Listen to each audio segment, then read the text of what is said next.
Alain Reyes, député conservateur de Richmond-Arthabasca. Mathieu Dubé, député néo-démocrate de Belleuil-Chambly. Bon dimanche, merci d'être avec nous. Merci. Monsieur Reyes, je vais commencer avec vous. Quand on voit là, que la grande majorité de la population canadienne est en faveur de la légalisation de la marijuana, est-ce qu'à un moment donné, les partis politiques doivent pas être confrontés à cette réalité-là et trouver des meilleures façons de l'encadrer plutôt que de continuer à s'y opposer? Bien, je vous dirais que la problématique en ce moment, c'est que nous, le signal qu'on entend, c'est un signal, je vous dirais, de banalisation des drogues en général.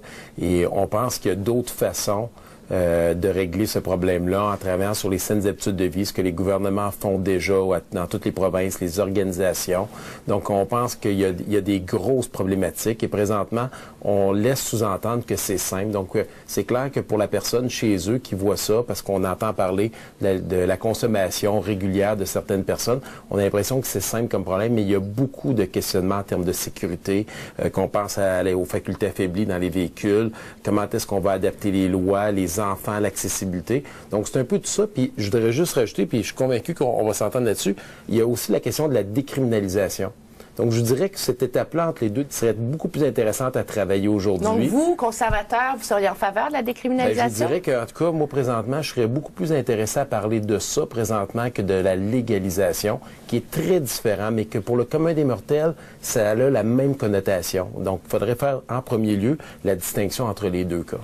Vous, la décriminalisation, c'est ce que l'NPD a demandé, qu'on décriminalise immédiatement pour le temps de mettre en place le régime de la légalisation. Tout à fait. Je pense qu'un bel exemple à donner, si on imagine quelqu'un qui a un casier judiciaire à cause pour une possession personnelle, médicale ou récréative, peu importe, mais simplement une possession, mettons, de 10 grammes de marijuana, qui peut plus rentrer aux États-Unis pour quelque chose qui, en théorie, est supposé d'être légal dans un an. Fait que nous, ce qu'on dit, c'est décriminalisons tout de suite. Et quand M. le Premier ministre nous dit, ben ça va légaliser en quelque sorte les revenus du crime organisé. Exactement, oui, c'est l'argument qu'on soulève. En fait, c'est pas comme ça que ça fonctionne, parce que nous, ce qu'on dit, c'est on décriminalise la possession. On parle pas de laisser les gens commencer à pousser ça dans les sous-sols. On parle d'un individu qui en possède pour comme je l'ai dit, des raisons médicales ou récréatives. On veut pas que cette personne-là ait un casier judiciaire qui leur colle à la peau toute la vie pour quelque chose que le gouvernement travaille à légaliser d'ici un an, si on comprend bien les échéanciers de la ministre. Et soit dit en passant, au NPD, on veut travailler vers la légalisation. On reconnaît que c'est quelque chose de compliqué. C'est exactement pour ça. C'est crédible en un an, parce que tout le monde le dit, le diable est dans les détails là-dedans. Oui. Comment est-ce qu'on met en place un système d'approvisionnement où les niveaux de THC sont contrôlés, réglementés, etc.? Comment on met en place un réseau de distribution? Comment on protège les mineurs? Est-ce que c'est possible, d'après vous, de faire ça en un an?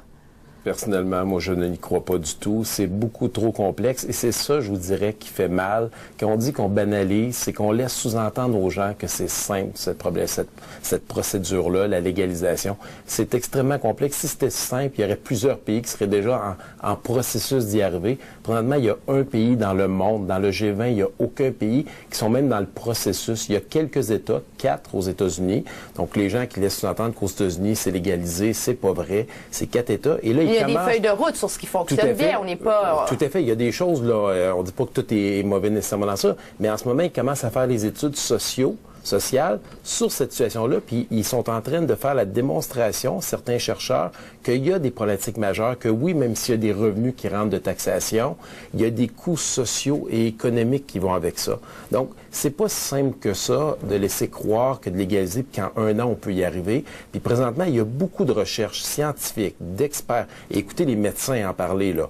Des cas, la schizophrénie, problématiques mentales, que l'on détecte chez les jeunes, risques. Ce que le gouvernement dit, c'est qu'il veut trouver une façon de garder la marijuana hors des mains des mineurs. Vous y croyez pas, ça? Non, pas du tout. Je vais vous donner un exemple très simple. Pourquoi la première personne qui va aller en cours pour contester ça risque de gagner. Il y a un mois, même pas. Vous connaissez le cas de la Colombie-Britannique, des gens pour de la marijuana médicale qui ont contesté le fait de ne pas pouvoir s'en fabriquer chez eux, eux-mêmes. On parle pas comme la bière, la cigarette et tout ça, les gens qui le font chez eux. Le vin, c'est beaucoup plus complexe. Donc, mais dans ce cas-ci, ils ont gagné leur cause. Le jugement a dit qu'on ne peut pas empêcher quelqu'un pour des fins médicales, parce que c'est légal, on peut s'en procurer.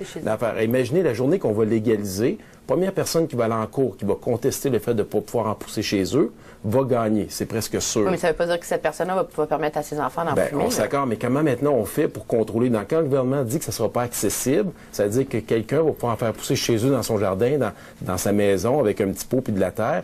Comment on fait pour s'assurer que les enfants n'y aient pas accès avec tous les coûts sociaux que ça pourrait générer, les problématiques? Justement, parce que c'est ce que promet la ministre, de garder la Marie hors des mains des enfants, les profits hors des poches des criminels. Ça, tout le monde comprend, mais garder la Marie hors des mains des enfants, est-ce que c'est possible, d'après vous, à partir du moment où elle est légalisée? Mais c'est avec la réglementation, parce que quand on légalise, on crée automatiquement de la réglementation, donc peut-être de la sensibilisation, encore des meilleures structures autour de ça, tandis que on a vu, prendre l'exemple de l'alcool, la prohibition, ça n'a clairement pas fonctionné. À la fin de la journée, juste si je peux prendre l'exemple de mon collègue, quelqu'un qui fait de la bière chez lui ou quelque chose, ça aussi les enfants pourraient en prendre techniquement, je veux dire. Cette possibilité-là sera toujours là, ça sera jamais parfait. Et je pense que le gouvernement vise faire, c'est de créer des structures qui vont faire en sorte que ça soit mieux encadré et que, justement, avec la taxation et tout ça, les revenus vont aller vers le gouvernement. Au NPD, ce qu'on dit, c'est on est d'accord avec ça, mais entre-temps, il faut décriminaliser pour pas punir les gens pour quelque chose qui va aller dans une école publique, privée, au Québec, au Canada, n'importe où, vous allez voir des jeunes en bas de 16 ans qui sont pas supposés avoir le droit d'avoir des cigarettes entre les deux. Vous le dites, mais on les voit pas. Exactement, c'est impossible. Maintenant, c'est illégal, on n'est pas capable de légaliser. Ils en ont, puis c'est illégal. Imaginez quand ça va être légal. Donc, en étant illégal, on n'arrête pas de nous dire depuis hier que tout le monde peut s'en procurer. Pourquoi pas? Si on la légalise, comment on va faire pour ne pas faire en sorte qu'il y en ait plus encore qui aient accès à cette drogue-là? Vous croyez pas qu'une meilleure réglementation, des normes plus serrées, des campagnes d'éducation... Faisons-les, ces campagnes-là d'éducation, comme on le fait en santé, comme on le fait dans tous les autres sphères. On ne dit pas qu'il ne faut pas les faire. Travaillons, puis je donnais comme exemple lors d'une autre entrevue hier, allons lors de l'événement qui s'en vient là, à Ottawa, du marathon. Des gens qui vont courir du 1 au 42 km. Des gens qui s'entraînent, qui prennent soin de leur santé, qui sont dans ce mouvement-là des saines habitudes de vie. Calculons le pourcentage de ces gens-là qui consomment de la marijuana. Allons après ça voir les autres personnes qui ne bougent pas, qui n'ont pas embarqué dans ce mouvement-là, qui n'ont pas été sensibilisées aux saines habitudes de vie. Quel est le pourcentage de cette population-là qui en consomme? On verrait directement un lien de cause à effet entre les deux. Donc nous, ce qu'on dit, c'est au lieu de légaliser, de faire en sorte que déjà, il y en a déjà beaucoup trop qui en consomment, à la place de ça, décriminalisons s'il faut pour éviter qu'un jeune avec une simple possession se ramasse avec un casier judiciaire. Je suis tout à fait d'accord avec ça, là. J'abonde dans ce sens-là. Mais moi, je pense qu'il n'y a pas... Les conservateurs disent que la légalisation va automatiquement propager l'utilisation. Moi, on n'est pas d'accord avec ça. Là, il y a des études qui le démontrent. Il y a des études, mais quelle balise, d'après vous, il faut réussir à mettre en place pour que ce régime-là soit pas justement un bar ouvert, là, ce que personne veut ça, là. Ce que personne veut, là, je pense. Non, effectivement, puis c'est pour ça qu'on attend d'avoir des nouvelles du gouvernement. On peut pas dire qu'on appuie ou non leurs propositions parce qu'ils ont vraiment Mais rien vous, dit dans votre encore. esprit, quelles balises doivent être mises en place? C'est quelque chose qui va être fait en collaboration avec les provinces, bien entendu. Je pense que la façon que notre système de gouvernance est conçu, il faut prendre pour acquis, avec les divisions des pouvoirs, que les provinces vont avoir des responsabilités à assumer en termes de taxation et de mise en vente.